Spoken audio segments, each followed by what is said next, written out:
রোজ রোজ যখন রুটি পরোটা খেতে ভালো লাগবে না, তখন মুখের স্বাদ পাল্টানোর জন্য যদি থাকে এরকম এক বাটি চিড়ে চটজলদি কিন্তু সকালে টিফিনটা রেডি করে নিতে পারবেন।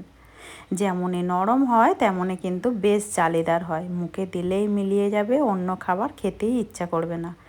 নমস্কার বন্ধুরা, কাজল ভিলেজ কিচেনে সকলকে স্বাগত জানাই। রোজকার মতো আজও রান্নাঘরে চলে এলাম। আজকের রেসিপি প্রথম থেকে লাস্ট পর্যন্ত দেখতে থাকুন, আশা করছি ভীষণ ভালো।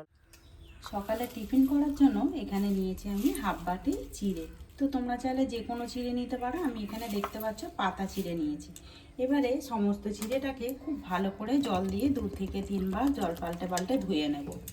একদম কোনো রকম ডাল ভেজানো ঝামেলা ছাড়াই আজকে সকালের একদম হেলদি একটি খাবার আপনাদের সঙ্গে শেয়ার করব।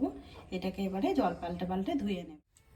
এখানে চিড়েটাকে খুব ভালো করে আমি জল পাল্টে পাল্টে ধুয়ে নিয়েছি। এবারে নেব এখানে একটা মিক্সিং জার, সমস্ত চিড়েটাকে আমি দিয়ে দেব মিক্সিং জারের মধ্যে। এবারে এখানে দিয়ে দেব আমি সুজি। তো আগে থেকে আমি ভিজিয়ে রাখিনি, এরকমই অবস্থায় দিয়ে দেব সমস্ত সুজিটা।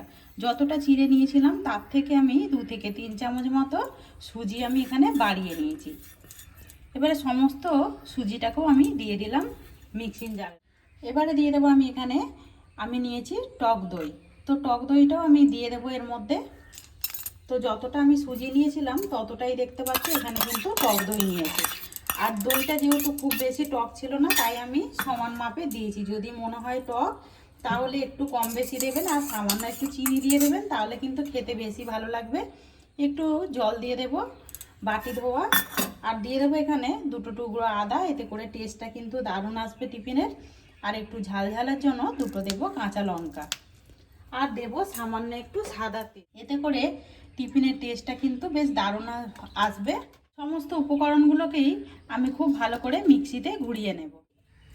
সমস্ত উপকরণগুলো খুব ভালোভাবে দেখতে পাচ্ছ এখানে আমি কিন্তু বেটে নিয়ে, দেখতে পাচ্ছ এরকম একটা ঘন মিশ্রণ হয়েছে। এইভাবে কিন্তু সমস্ত উপকরণগুলোকে বেটে নিতে হবে। এবারে একটা বাটি নিয়ে নেব, সমস্ত উপকরণগুলোকে এর মধ্যে ঢেলে নেব।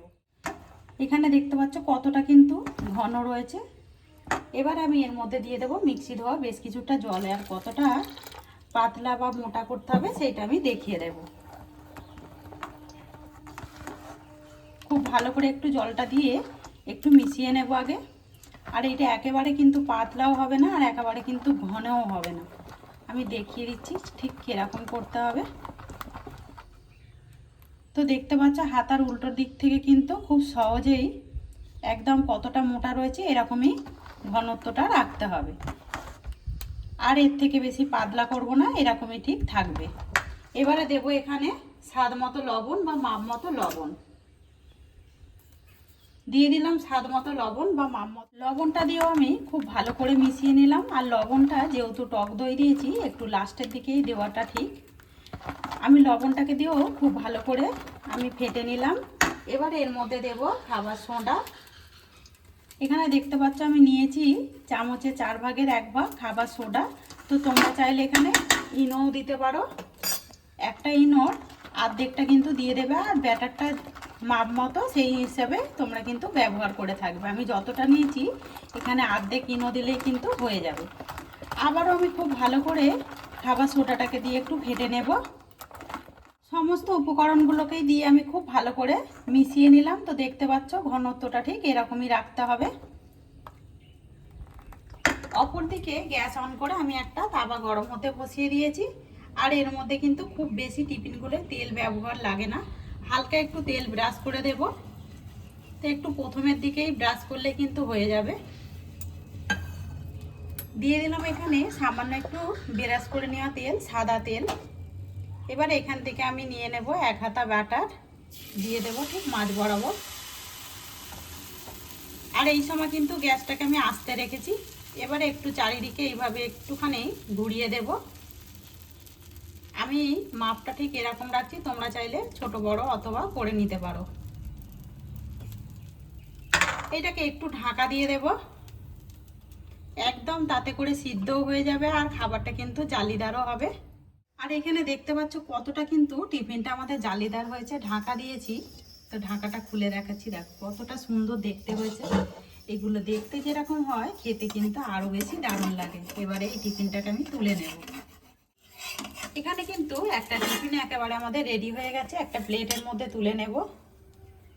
সমস্ত টিফিনগুলোকেই আমি একইভাবে গড়ে নেব, আর যতবার কিন্তু দেবেন ততবার কিন্তু একটু হেঁটে নিয়েই দেওয়ার চেষ্টা করবেন, নাহলে কিন্তু সুজিটা নিচে থেকে বসে যাবে। সমস্ত টিফিনগুলোকেই নামিয়ে নিলাম করে, আর দেখতেই পাচ্ছ কতটা সুন্দর দেখতে হয়েছে আর কতটা কিন্তু জালিদার হয়েছে। সঙ্গে রয়েছে একটা ঝাল ঝাল টমেটো চাটনি, এতে করে খেতে কিন্তু দারুণ লাগবে। টমেটো চাটনিটা দেখালাম না, দেখতেই পাচ্ছ কতটা জালিদার হয়েছে টিফিনটা আর কতটা দেখতে সুন্দর হয়েছে। আজকে টিফিনের রেসিপি আপনাদের কীরকম লাগলো অতি অবশ্যই কমেন্ট করে জানাবেন। যদি ভালো লেগে থাকে একটা লাইক করে দিয়ে এইভাবে আমার পাশে থাকবেন, আমাকে সাপোর্ট করবেন। আমার এরকম নিত্য নতুন রান্নার জন্য পাশে থাকা বেল আইকনটি প্রেস করবেন। সবাই ভালো থাকবেন, সুস্থ থাকবেন, ধন্যবাদ। আবারও কোনো নতুন রেসিপি নিয়ে ফিরে আসবো। আজকের মতো এই পর্যন্ত।